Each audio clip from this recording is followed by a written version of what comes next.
Le rôle du député, c'est le contrôle. Le contrôle et de faire la loi.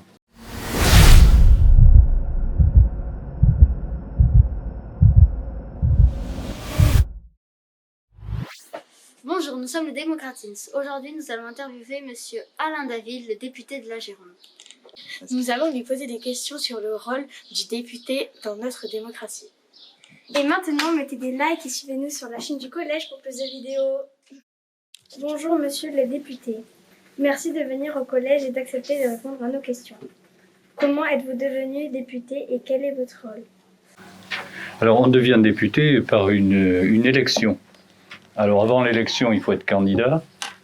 Et avant d'être candidat, il faut, avoir un objectif, c'est-à-dire savoir que le rôle du député, à la fois sur le plan national et sur le plan local. Souvent, devenir député, avant, c'est avoir eu une expérience quand même d'élu local. C'est-à-dire soit conseiller municipal, maire, conseiller général, conseiller régional, et de connaître un peu les rouages et le fonctionnement, en quelque sorte, des institutions. Bon, en ce qui me concerne, avant d'être député, j'étais maire de la commune de Senon pendant de nombreuses années. Et mes collègues m'ont demandé de me présenter en qualité de député. Au départ, c'était pas quelque chose qui m'avait tenté. Moi, j'avais pas pour objectif de devenir député. J'aurais bien terminé ma carrière maire de Senon parce que j'avais encore beaucoup de choses à faire sur le plan local, au niveau de la gestion de la ville, au niveau de tout ça. Mais bon, je dois dire que j'ai dit pourquoi pas. Et puis effectivement, j'ai découvert une mission particulière, un rôle particulier. C'est quand même une expérience dans une vie qui est intéressante et puis qui peut permettre de faire avancer les choses. Et quel est le rôle du député? Alors le rôle du député, c'est de contrôler. Alors d'abord de faire les lois.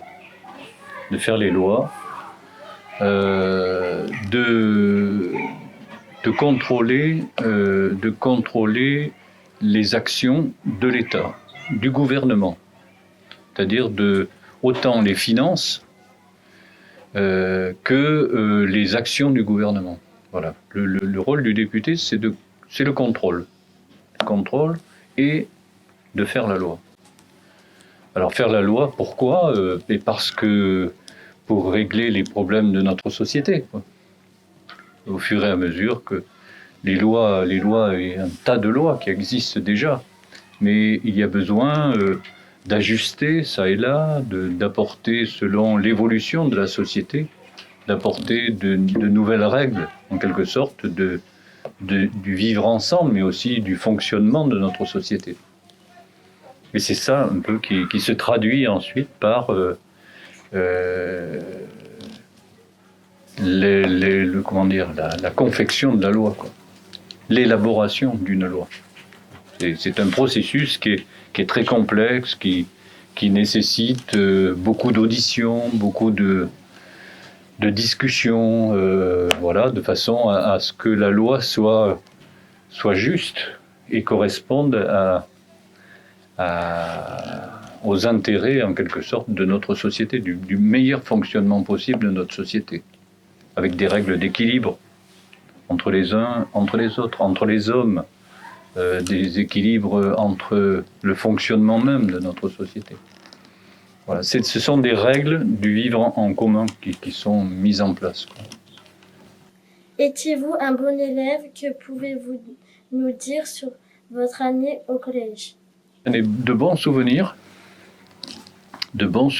et j'étais un élève, j'étais bon élève, oui. Oui, puis j'aimais apprendre. C'est-à-dire que j'ai eu très vite, depuis le primaire, j'ai eu envie de découvrir, envie d'apprendre, et je pense que c'est ce qu'il faut qu'on ait, quoi, de trouver ce déclic de. Alors on le trouve plus ou moins rapidement en âge, hein, ce besoin d'apprendre ou cette capacité à apprendre, c'est-à-dire d'être ouvert et d'être curieux, voilà. Quel a été le déclic qui vous a donné envie d'être député? Ben, je vous l'ai dit, ce sont des circonstances un peu particulières parce que donc je l'envisageais pas, mais oui, j'ai dit oui, je vais essayer, oui, je veux bien y aller, quoi. Et puis quand on est ensuite dans l'Assemblée nationale, c'est quelque chose de très c'est un peu impressionnant, hein. C'est un lieu où il y a 577 députés qui se réunissent dans un hémicycle, un travail dans des commissions. Moi, je fais partie de la commission des affaires étrangères. Alors, commission des affaires étrangères, c'est un peu particulier parce que c'est une commission où on peut, comment dire, c'est un peu la tour de contrôle de tout ce qui se passe dans le monde, quoi. C'est-à-dire les conflits, les problèmes que peuvent rencontrer les pays, voilà, tout ce qui se passe dans le monde entier, quoi.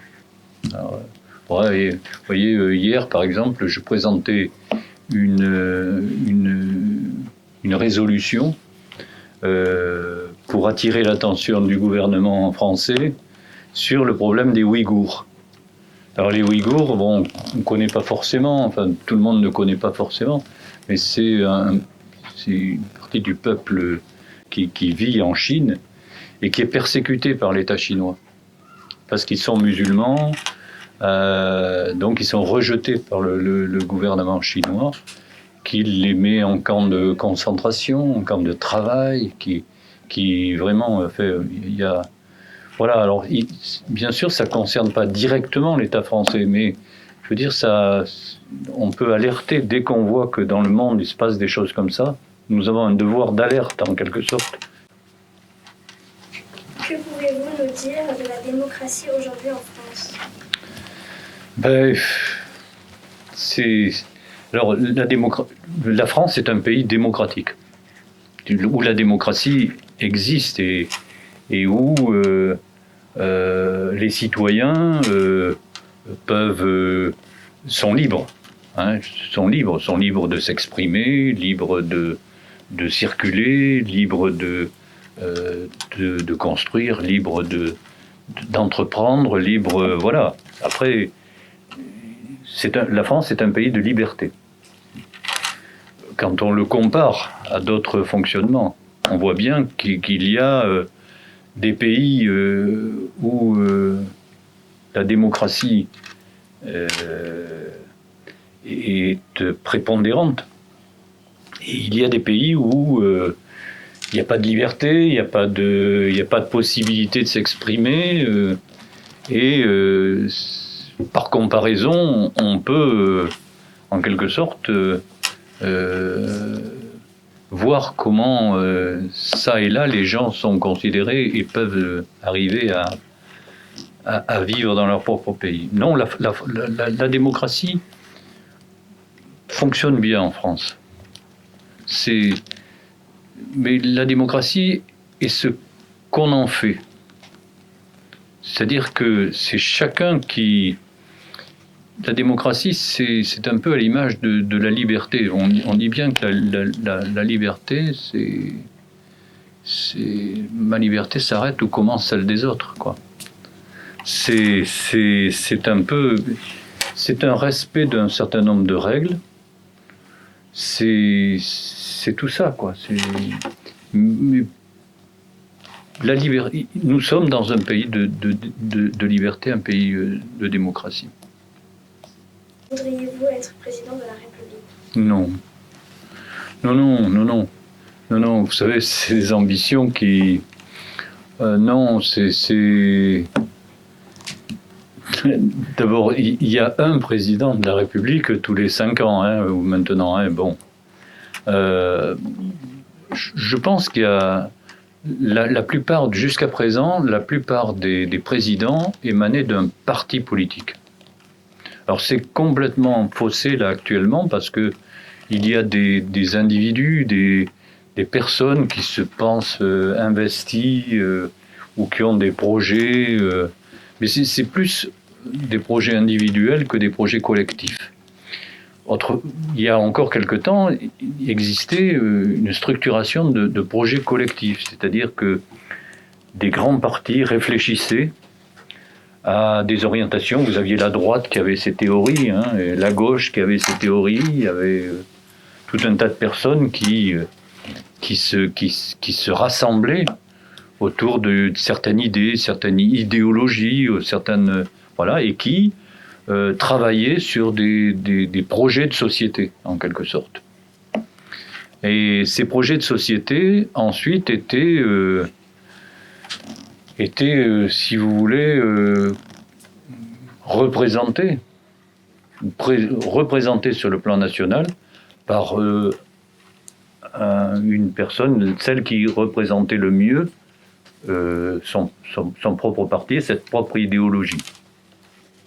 On arrivait à avoir des candidatures vraiment structurées qui représentaient l'intérêt des Français. Alors l'intérêt, quelquefois, c'était l'intérêt plus de gens de droite qui voulaient modifier la société, la changer, etc.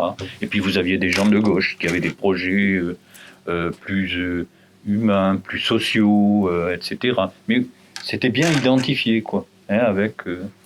Et puis,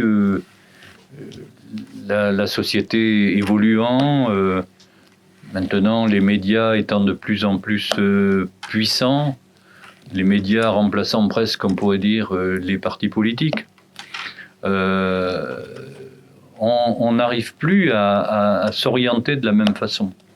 On ne voit pas aussi clair qu'autrefois. Vous voyez maintenant des télévisions examiner les programmes des candidats avant qu'ils soient mis à connaissance des Françaises et des Français. Vous voyez des critiques de programmes ou d'idées de tel ou tel candidat qui sont critiqués par des journalistes, etc., par des tables rondes organisées dans ces médias. Et bref, ce ne sont plus les Français qui décident, mais ce sont les médias, bien souvent, qui aujourd'hui orientent, font que telle ou telle personne, dans les sondages, va être à 1%, l'autre va être à 13%. On n'arrête pas de matraquer, en permanence de mettre en valeur telle ou telle tendance, telle ou telle personne. C'est une société qui est un peu compliquée, quoi. Voilà. Pour ça, dire être président de la République aujourd'hui, d'abord, il faut sûrement avoir envie, hein, parce que c'est envie de diriger la nation. Mais il faut aussi, je pense, avoir des projets, quoi. Il faut avoir des projets, il faut avoir des projets pour les Français, pour les Françaises, pour les Français. Il faut avoir pour le fonctionnement de notre société. Voilà, et c'est pas forcément le cas, mais en tout cas, moi, c'est pas mon ambition. Je n'ai pas ce genre d'ambition.